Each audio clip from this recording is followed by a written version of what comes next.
Esta última lección nos vamos a enfocar en el último capítulo del libro de Josué. Y el contexto es acerca de una ceremonia de renovación del pacto, esta vez dirigida ya por el anciano Josué. Es una ceremonia de renovación de un pacto. El capítulo contiene los elementos característicos de los antiguos tratados del cercano oriente, entre un soberano y un vasallo. Por ejemplo, tiene un preámbulo en el que se identifica al soberano, el iniciador de este tratado. Segundo, el prólogo histórico que describe la relación entre el señor y el vasallo. Tercero, también contiene las estipulaciones del pacto en las que se pide al vasallo que manifieste total lealtad al soberano como respuesta de gratitud motivada por ella. Cuarto, contiene los privilegios o bendiciones en respuesta a la fidelidad y perjuicios o maldiciones en caso de deslealtad. 5. También están los testigos del compromiso del vasallo. 6. Depósito del documento para su futura lectura. Y por último, la ratificación del pacto. Comencemos. Bienvenido a Brother to Brother, un lugar de estudio de la palabra de Dios, donde Dios está presente, donde la esperanza es real, donde Dios es glorificado, donde su palabra cobra vida. Escuela sabática, reflexiones, estudios bíblicos y más. Gracias por estar aquí.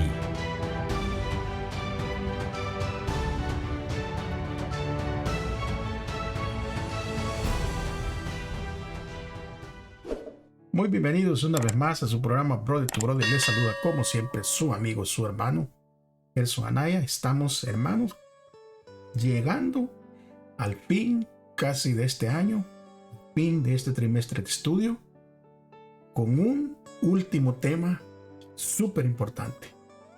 Bueno, antes de comenzar, como siempre, les recuerdo que traiga su Biblia, que traiga algo con que tomar notas y su libro de estudio. Acompáñenme por favor a poder, así todos juntos, poder orar e invocar la presencia de nuestro Dios. Señor, una vez más, le damos gracias por este año que casi está terminando. Gracias, Señor, porque usted ha permitido que a través de todo este tiempo nosotros hayamos podido estudiar juntos. Usted ha dado los instrumentos, ha dado las plataformas, Señor, para poder hacerlo. Y por eso le estamos bien agradecidos. Pero también, Señor, queremos pedir que en este último estudio de este trimestre, que sea también, una vez más, el Espíritu Santo dirigiéndonos, dándonos la sabiduría necesaria para poder, Señor, entenderla. En el nombre de Jesús. Amén. Muy bien, mis hermanos. Como vimos en la introducción, Josué ya está mayor, ya está cerca de su final y no había un sustituto para Josué en este momento. No como en el caso de Moisés. Se recuerdan que cuando Moisés es llamado al descanso, el mismo Dios escoge un sustituto que es Josué. Entonces Josué ve la necesidad de la renovación del pacto. Él va a hacer un recordatorio a Israel de que su rey es Dios mismo y que si permanecían leales a él, podrían gozar de su protección. La nación de Israel no necesitaba un rey, o sea, no necesitaba un rey humano, sino que ellos deberían de tener siempre presente que su único rey era el Señor. Pero vamos a ir estudiando y vamos a ver cómo se va a desarrollar este último capítulo del libro de Josué. Vamos a leer entonces el versículo de memoria para poder entrar en contexto, así que acompáñame. Josué 24:15, que es súper conocido, usted posiblemente lo va a ver en muchas casas que lo ponen, ¿verdad? Para que tipo de display ahí en sus hogares. Josué 24:15, y dice: y si les parece mal servir al Señor, entonces elijan hoy a quién servir, que yo y mi casa serviremos al Señor. Hacemos de lleno entonces al día domingo. Acompáñenme por favor. El título: estuviste allí. ¿Por qué el título dice estuviste ahí? Bueno, porque Josué reunió en Siquem a todas las tribus de Israel. Ahí llamó a los ancianos de Israel, llamó a todos los principales, a todos los jueces, llamó a los oficiales, y todos se presentaron ahí ante Dios mismo. Ahora, ese lugar, Siquem, era el lugar donde Abraham había construido un altar cuando llegó a la tierra prometida, y ahí donde Dios le prometió por primera vez que esa tierra le pertenecía. Ahora, una vez cumplida la promesa hecha a Abraham, Israel renovó el pacto con Dios en el mismo lugar donde se había hecho al principio. Es por eso que el llamamiento de Josué recuerda las palabras de Jacob: quiten ahora los otros dioses que están entre ustedes. Esas fueron las palabras justamente, ¿verdad?, de Jacob, allá en el libro de Génesis, en el capítulo 35, 2 al 4. Fue justamente allí donde ocurrió el evento. Ese evento era en sí mismo un llamado a demostrar una lealtad al Señor y a rechazar a todos los demás otros ídolos. ¿Cuál es la idea central del mensaje de Dios a Israel? Porque esa es la pregunta que viene aquí. Y debemos nosotros llegar a entender esa respuesta. ¿Y cuál es la idea central del mensaje de Dios a Israel? Bueno, comencemos leyendo esta historia en el libro de Josué, y leeremos el capítulo 24 del versículo 2 al versículo 13. Acompáñenme por favor.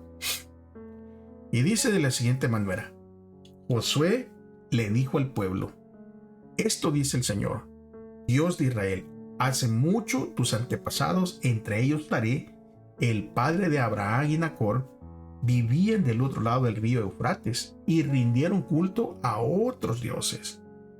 Pero yo tomé a tu antepasado Abraham de la tierra que está al otro lado del Eufrates y lo guié a la tierra de Canaán. Le di muchos descendientes por medio de su hijo Isaac. A Isaac le di a Jacob y a Esaú. A Esaú le di de las montañas de Seir, mientras que a Jacob y sus hijos descendieron a Egipto. Luego envié a Moisés y a Aarón y mandé plagas espantosas sobre Egipto después que te saqué de allí como un pueblo libre. Pero cuando tus antepasados llegaron al Mar Rojo, los egipcios te persiguieron con sus carros de guerra y sus jinetes. Cuando tus antepasados clamaron al Señor, puse oscuridad entre ti y los egipcios. Hice que el mar cayera sobre los egipcios y los ahogara. Con tus propios ojos viste lo que hice. Luego viviste muchos años en el desierto. Finalmente te llevé a la tierra de los amorreos, al oriente del Jordán. Ellos pelearon contra ti, pero yo los destruí delante de tus ojos. Te di la victoria sobre ellos y tomaste posesión de su tierra. Después Balac, hijo de Zippor, rey de Moab, empezó una guerra contra Israel. Llamó a Balaam, hijo de Beor, para que te maldijera. Pero yo no lo quise escuchar. En cambio, hice que Balaam te bendijera, y entonces te rescaté de Balac.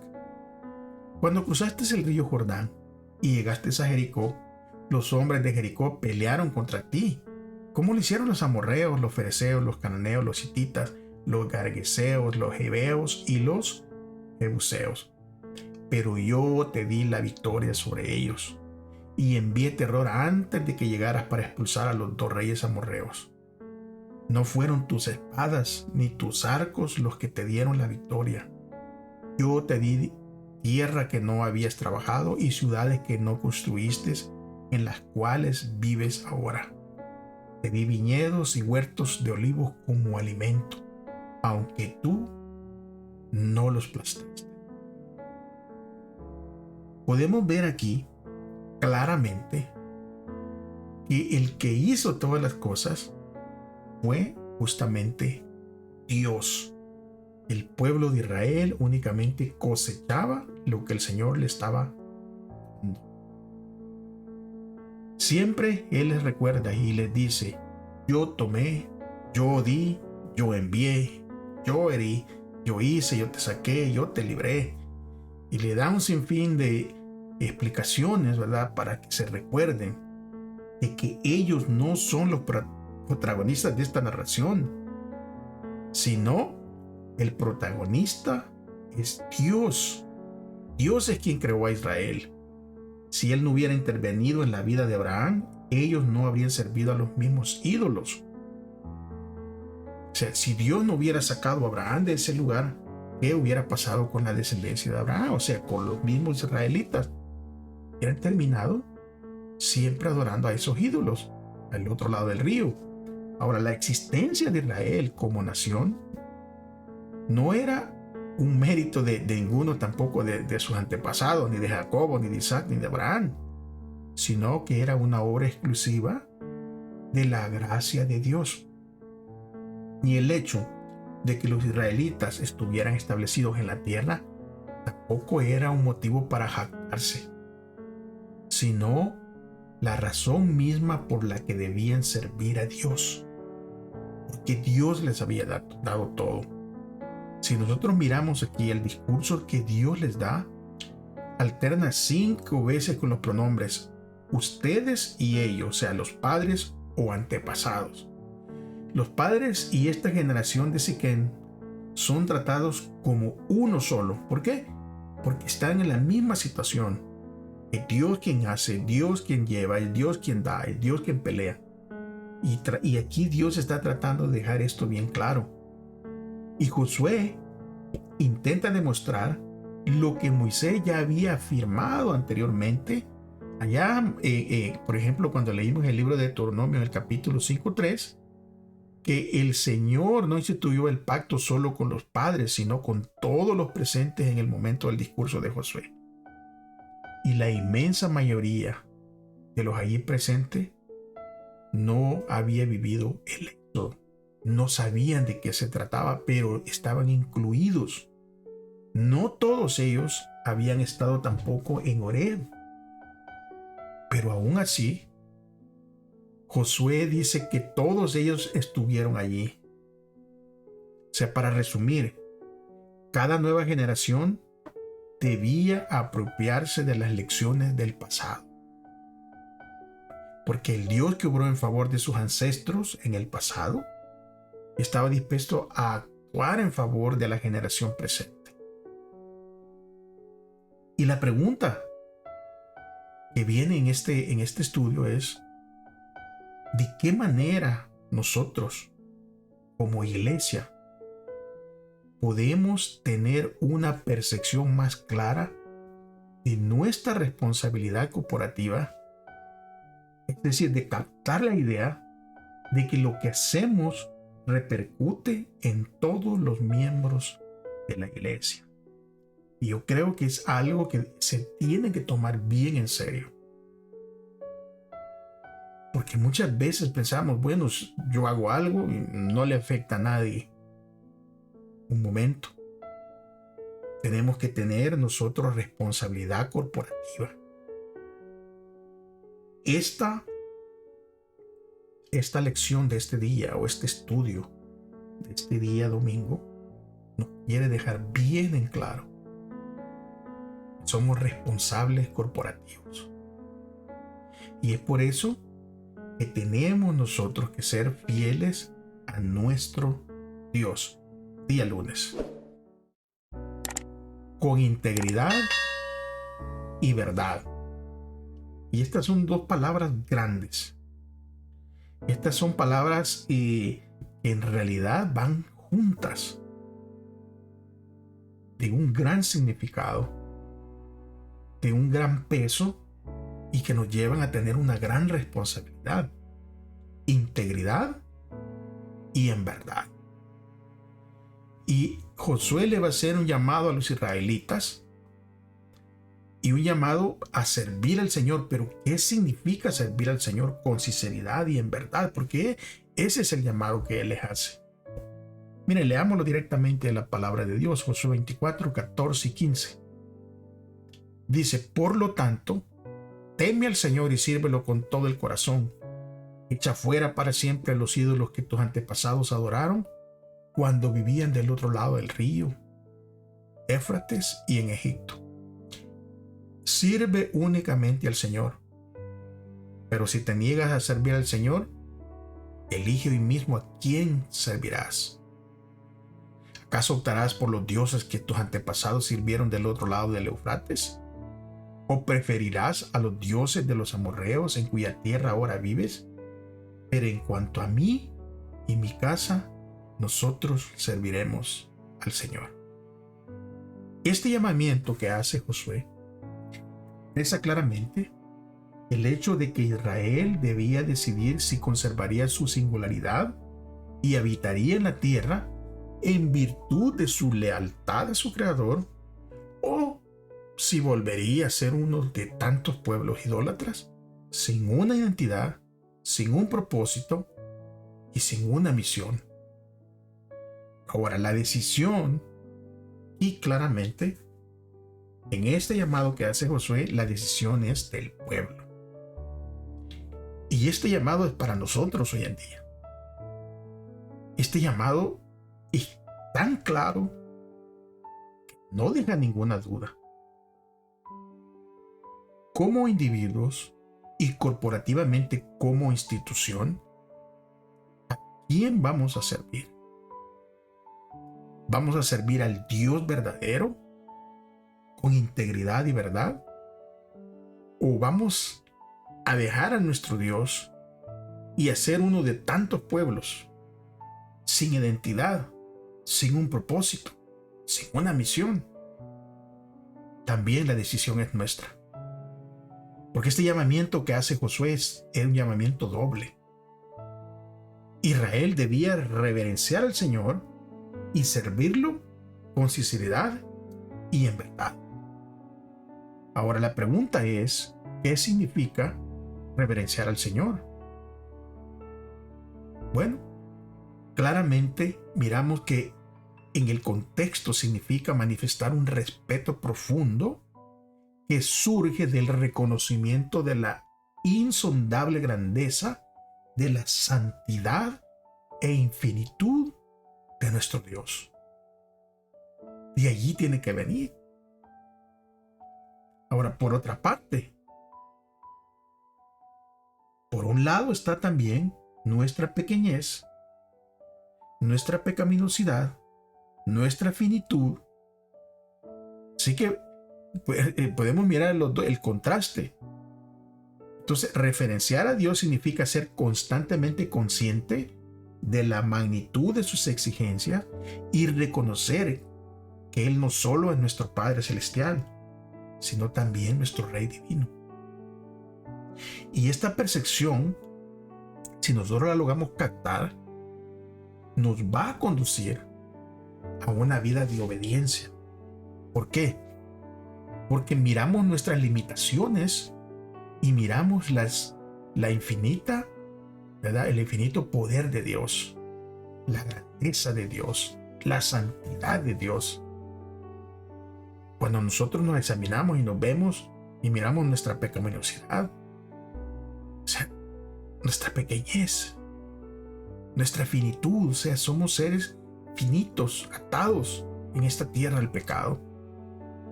Pero al mirar la grandeza de Dios nos tiene que llevar a reverenciarlo de una manera y reconocerlo como nuestro Padre Celestial y como un Rey Divino. Y únicamente una percepción de esta magnitud nos puede llevar a una obediencia completa a nuestro Dios. Ahora, la reverencia o respeto describe la actitud interior que debía caracterizar a un israelita.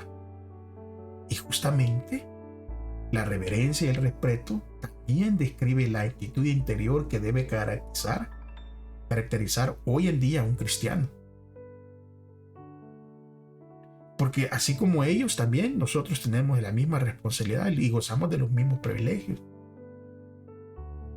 El resultado práctico de la reverencia para con Dios era el servicio dedicado a Él. El servicio que se exigía a Israel es caracterizado por dos términos hebreos que se traducen claramente como en sinceridad y en verdad. El primero de ellos es tamín. Ahí este término se utiliza sobre todo como un adjetivo para describir la perfección de un animal que estaba destinado al sacrificio. El segundo describe el servicio que se esperaba de Israel como verdadero o fiel, el hebreo emet. Este término generalmente connota constancia y estabilidad y suele referirse a Dios, quien se caracteriza por su fidelidad con Israel en el pasado. Dios, como lo vimos en la lección pasada, Dios cumplió todo lo que prometió a Israel. Dios cumplió con su parte, a pesar de que el pueblo se desvió. Ahora, ¿cómo es una persona fiel? Bueno, para empezar, la persona fiel es alguien en el que se puede depender, alguien en el que se puede confiar. Esa es una persona que se caracteriza por fidelidad. Es una persona en la que usted puede depender. Alguien que usted dice, voy a confiar. No me va a fallar. Esa persona es fiel en todo. Y aquí básicamente Josué estaba pidiendo a Israel que ellos demostraran la misma lealtad a Dios que Dios les había mostrado a ellos a lo largo de toda la historia. Es por eso que en la lectura que tuvimos podemos ver que Dios les recuerda desde antes, desde Abraham, de dónde estaba Abraham, qué tipo de vida vivía Abraham, a qué estaban destinados ellos si Dios no los hubiera escogido. Entonces por eso es que en este contexto miramos que Josué le está diciendo al pueblo, Dios fue fiel. O sea, lo mínimo que se espera de ustedes es que sean fieles. Ahora, no se trata aquí, no estamos hablando de un cumplimiento externo, ¿verdad?, de las exigencias divinas, sino de algo que debería brotar de un interior indiviso y coherente. ¿Cómo es esto? Bueno, de una vida de relación con Dios.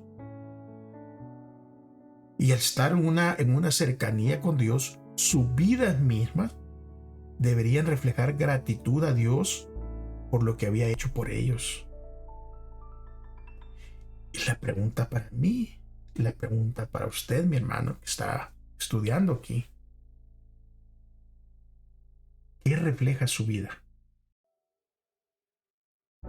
¿Qué dice su reflejo a los demás?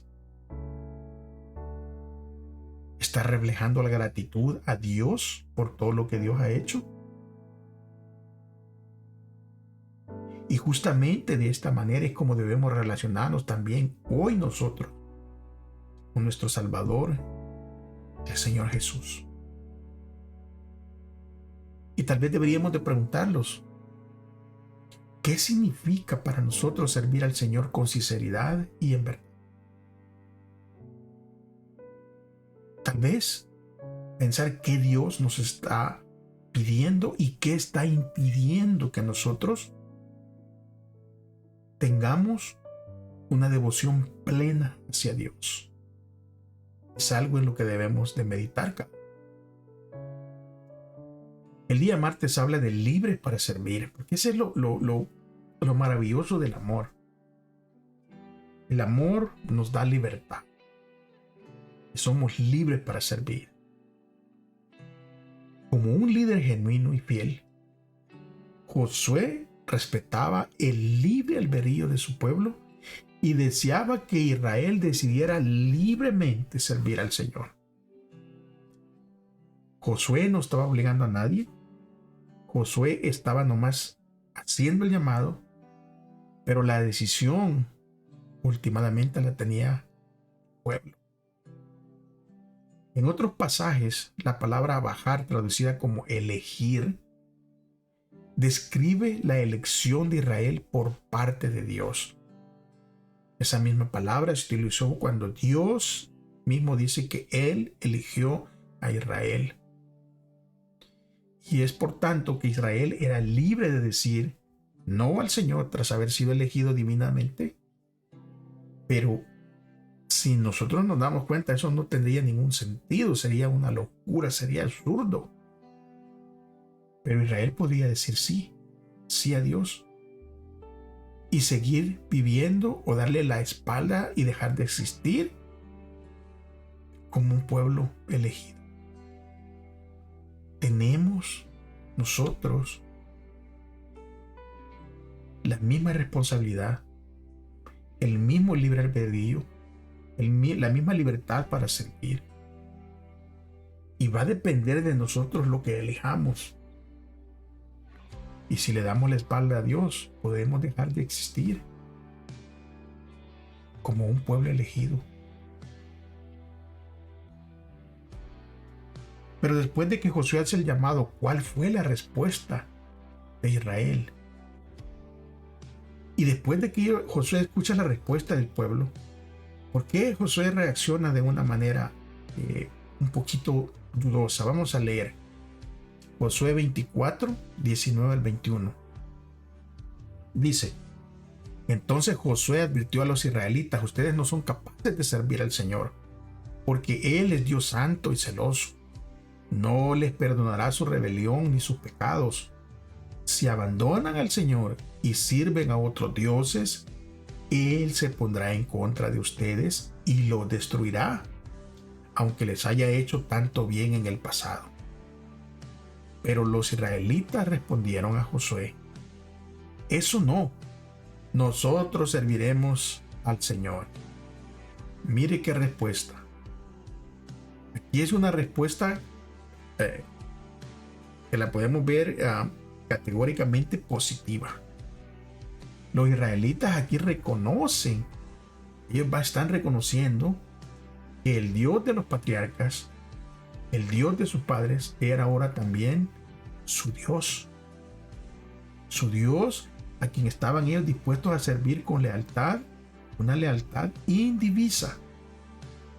Y después de dar esta afirmación tan incuestionable, ¿verdad?, acerca de su lealtad, nosotros esperaríamos, ¿verdad?, seguir leyendo y que las palabras de afirmación y aliento vinieran de parte de Josué después de escuchar que ellos iban a servir al Señor. Pero no fue así. El diálogo entre Josué y el pueblo da un giro drástico. Y aquí Josué parece desempeñar el papel de abogado del enemigo, ¿verdad? Porque pasó de hablar de la bondadosa providencia del Señor en el pasado a amenazar a los israelitas. Eso da una impresión, con la imagen de un Dios que no era fácil de servir. Pero no era así. Mire, Josué no era nuevo en esto.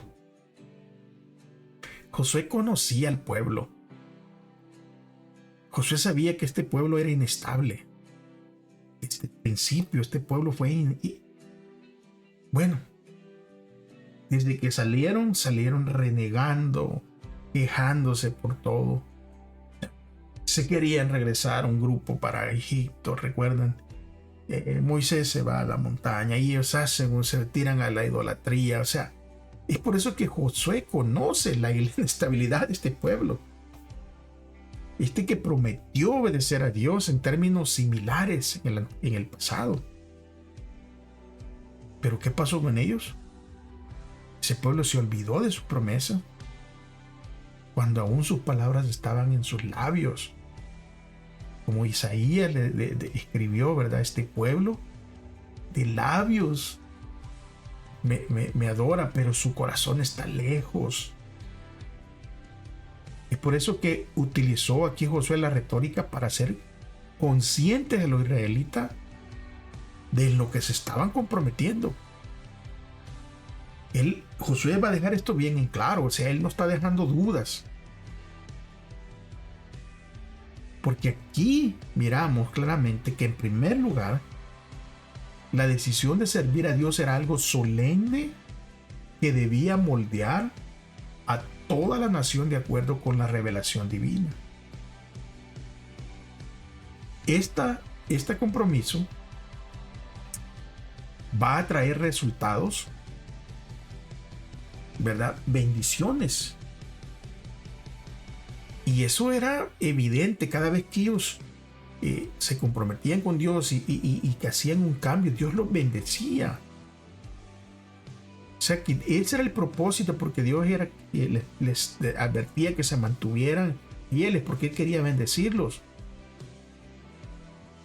Que las bendiciones resultantes de perseguir ese objetivo eran evidentes. Pero también deberían de comprender claramente las consecuencias de la desobediencia. O sea, aquí estaban poniendo Dios las reglas en claro. Eres obediente, vas a serás de esta manera. Vas a ser desobediente, las consecuencias van a ser de esta manera. Aquí el pueblo no iba a tener ninguna duda. El perdón de los pecados no es un derecho inalienable de la humanidad. O sea, no es algo que lo merecemos o que tengamos algún mérito para exigirlo. El perdón es un milagro de la gracia de Dios. Nosotros tenemos que entender eso. En segundo lugar, la decisión de los israelitas de servir a Dios tenía que ser su propia decisión, no algo impuesto por un líder. O sea, José no venía aquí a exigirles, no venía, bueno, hacen esto, lo tienen que hacer, porque yo mando. O sea, Dios no venía con esa, imposición. Dios les estaba dando a escoger a ellos. Y esa decisión tenía que salir de su propia voluntad, no por imposición. Hoy en día es igual. Dios no nos obliga. Nosotros somos obedientes en respuesta a todo lo que Dios ha hecho por nosotros. Pero en tercer lugar, Israel debía darse cuenta de que los seres humanos no pueden servir a Dios mediante sus propias fuerzas. El servicio a Dios no es algo que se logra por medio de una adhesión. No es algo mecánico a las estipulaciones del pacto, sino mediante una relación personal. Eso aplica para hoy, para nosotros. Nosotros no podemos decir que vamos a servir a Dios mediante nuestras propias fuerzas. Más tratamos en hacerlo por nuestra propia fuerza que en caer, que en desviarnos. La única manera que lo podemos lograr es mediante una relación personal con el Señor como nuestro Salvador. Al igual que ellos, era la única manera que lo podían lograr. ¿Por qué? Porque como dice el día miércoles, los peligros de la idolatría, hay peligros afuera. Cuando nosotros tratamos con nuestras propias fuerzas de hacer las cosas, vamos a fallar. ¿Por qué? Porque nosotros venimos a ser nuestro propio Dios, no confiamos en que Dios está en control. Y allí caemos en el peligro de la idolatría. Ahora Josué va a repetir, o sea, como una necesidad, el llamamiento a Israel para que se deshagan de sus ídolos. En Josué 24, versículo 22 al 24, dice: ustedes son testigos de su propia decisión, les dice Josué. Hoy han elegido servir al Señor. Claro que sí, respondieron. Somos testigos de lo que dijimos. Muy bien, dijo Josué. Entonces, destruyan los ídolos que tienen entre ustedes y entréguenle el corazón al Señor, Dios de Israel. Entonces los israelitas le dijeron a Josué: serviremos al Señor nuestro Dios, lo obedeceremos solo a Él. Como el título lo dice aquí, el peligro de la idolatría no era teórico.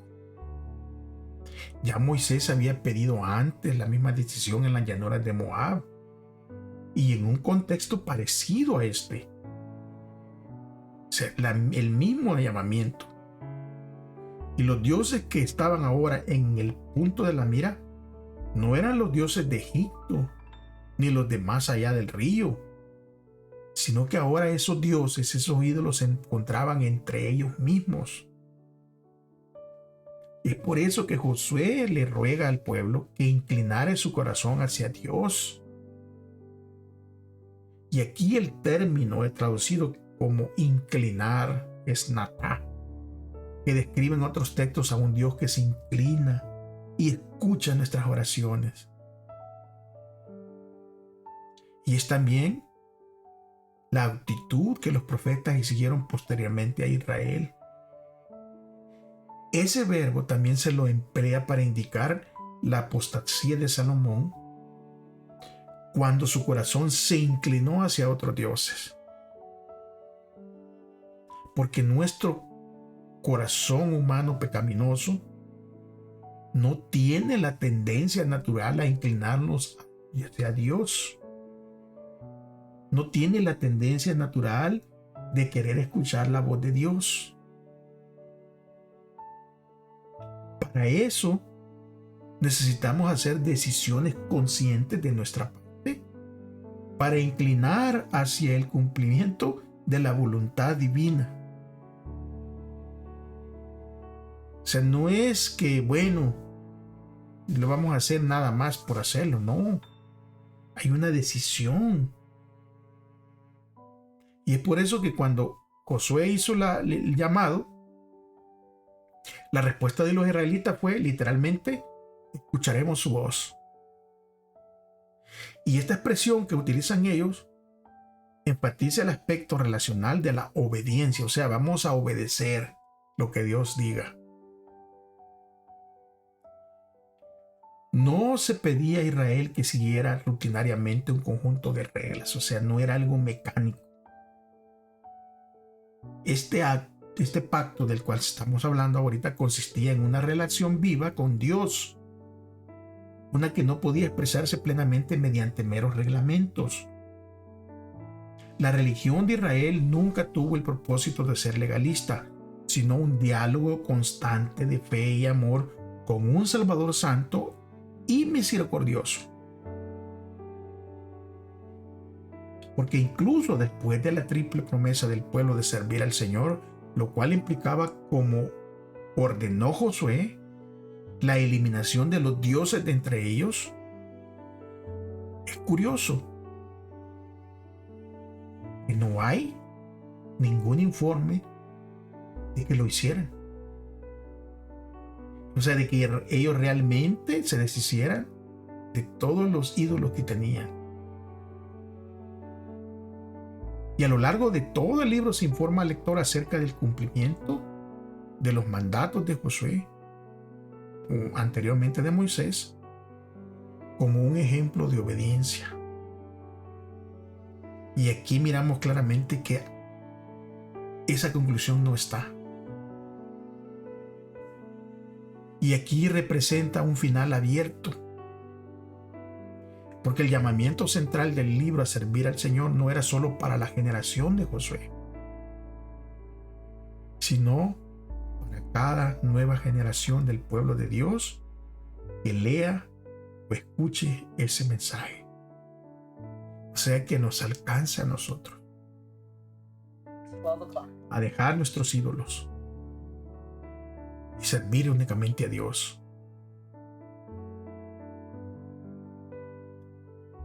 Y si hacemos memoria,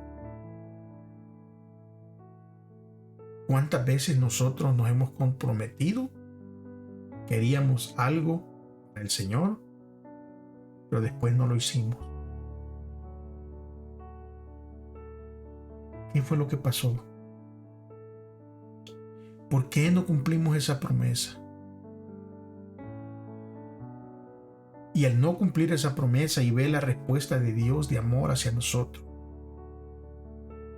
eso debería de llamarnos la atención y mirar la inmensa gracia de Dios y no seguir abusando de esa gracia,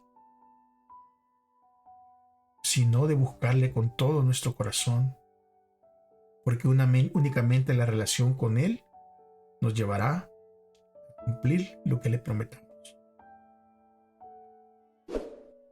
Un buen final. Con este título terminaremos este trimestre. Y vamos a leer las palabras finales escritas por Josué en este libro. Y vamos a ver de qué manera esas palabras no solo rememoran la vida de Josué, sino también se proyectan hacia el futuro. Josué 24 del 29 en adelante dice: entonces los israelitas le dijeron a Josué: serviremos al Señor nuestro Dios, le obedeceremos solo a Él. Entonces ese día en Siquem Josué hizo un pacto con ellos, el cual los comprometía a seguir los decretos y las ordenanzas del Señor. Josué escribió todas esas cosas en el libro de instrucción de Dios. Como recordatorio del acuerdo, tomó una piedra enorme y la llevó rodando hasta debajo del árbol de terebinto que estaba junto al tabernáculo del Señor. Josué le dijo a todo el pueblo: esta piedra escuchó todo lo que el Señor nos dijo. Será un testigo en contra de ustedes si no cumplen lo que prometieron a Dios. Después Josué mandó que todo israelita regresara a su tierra, cada uno a su hogar. El epílogo del libro acerca de la muerte de Josué y del sumo sacerdote Eleazar concluye con un final aleccionador. Al relatar el entierro de Josué, el de Eleazar y el de los huesos de Josué, el escritor crea un contraste entre la vida fuera de la tierra concebida a Israel y el comienzo de la vida en ella. Ya Israel no tenía necesidad de vagar. Los restos terrenales de los líderes ya no necesitaban ser cambiados de lugar, traerlos de un lugar de aquí para allá. Antiguamente los patriarcas enterraban a sus familiares en una cueva, en una parcela comprada en Siquem. Ahora la nación podía enterrar a sus líderes en el territorio de su propia herencia. Y esto implicaba en un sentido la permanencia de ellos ahí. Las promesas hechas a los patriarcas se habían cumplido. La fidelidad de Dios constituía el hilo histórico que unía la posteridad de Israel con su presente, pero también con su futuro. De hecho, la iglesia está siempre a una generación de la extinción, y así fue también con el pueblo de Dios en el Antiguo Testamento. Un gran capítulo de la historia de Israel llegaba a su fin. Su futuro dependía del tipo de respuestas que diera a las numerosas preguntas planteadas. ¿Sería Israel fiel al Señor? ¿Sería capaz de continuar la tarea inacabada de poseer toda la tierra? ¿Se aferraría Israel a Dios y no caería en idolatría? porque una generación había sido fiel al Señor bajo el liderazgo de Josué. Y la pregunta es, ¿mantendría la siguiente generación la misma dirección espiritual trazada por su gran líder? Cuando leemos el libro de Josué, cada generación sucesiva del pueblo de Dios debía hacer frente a esas mismas preguntas. Y el éxito dependía de las respuestas que dieran a ellas en su vida cotidiana y de cómo se relacionaran con las verdades que habían heredado. Josué, tal como los puso el apóstol Pablo, Josué peleó la buena batalla. Y debemos leer el libro y ver cuál fue la clave de su éxito.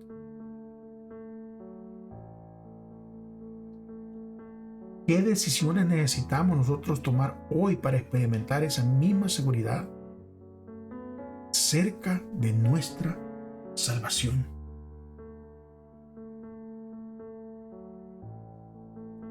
Porque nuestro éxito también depende de las respuestas que diéramos a esas preguntas en nuestra vida cotidiana. Y cómo nosotros podemos conectar eso con las verdades acerca de los cambios que tenemos que hacer. Quiero repetir estas preguntas planteadas, pero ahora en el contexto personal como iglesia. Y la primera pregunta es, ¿sería la iglesia fiel al Señor? ¿Será la iglesia fiel al Señor? ¿Será la iglesia capaz de continuar la tarea inacabada de poseer toda la tierra? ¿Se va a aferrar la iglesia a Dios y no caer en idolatría? Son preguntas que tenemos que responder con nuestra vida cotidiana y entender las verdades que hemos heredado. Espero que nosotros, al terminar este estudio, podamos decir hasta el día de hoy, hasta aquí Dios nos ha ayudado. Hemos peleado la buena batalla. Muchas bendiciones para ustedes, amigos, hermanos.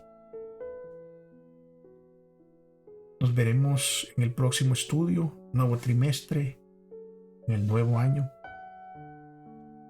Siempre confiando en que Dios está en control. Si todavía no has aceptado a Dios como tu Salvador, a Cristo como tu Salvador, lo puedes hacer en este momento. Allí donde te encuentras. Dios te llama. Un abrazo. Bendiciones para cada uno de ustedes. Agradecidos porque llegan hasta el final. Compartan el video. Dejen su me gusta, su like. Suscríbanse gratis. El canal no está monetizado. No estamos haciendo ningún tipo de negocio. Recuérdense que lo hacemos únicamente por la gracia de nuestro Señor. Hasta la próxima. Muchas bendiciones.